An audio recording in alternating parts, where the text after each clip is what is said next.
For the longest time, I had the story of the mark of Cain wrong.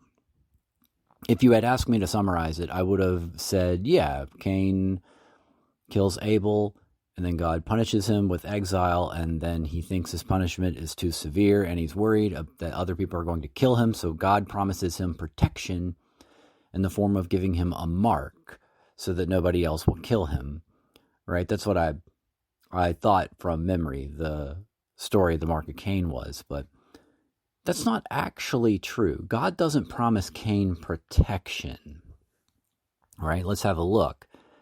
Then the Lord replied to him, in that case, whoever kills Cain will suffer vengeance 7 times over. And he placed a mark on Cain so that whoever found him would not kill him.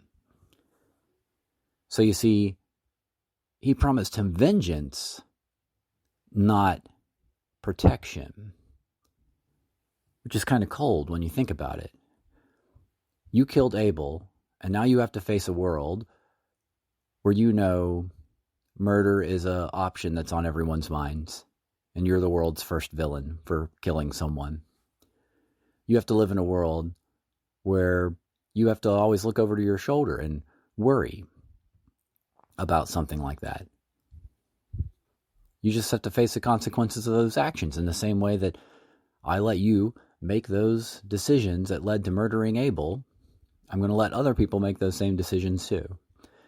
And all I'll do is what I've done for Abel. I'll bring vengeance if you're killed unjustly. So what does Cain do? He goes and he builds the very first city, which in those days is a place with a wall around it, because Cain knows he needs to protect himself now, because that's the world he's built for himself. If he doesn't stay within a city, he'd always be looking over his shoulder. In a way, he's kind of built his very own prison, right? It's got walls around it that he's got to stay within if he wants to sleep at night. Yeah, God will give you mercy in the form of vengeance sometimes, but not necessarily protection. God's going to let you face the consequences of your actions and your sins, because before anything else, God is a just God.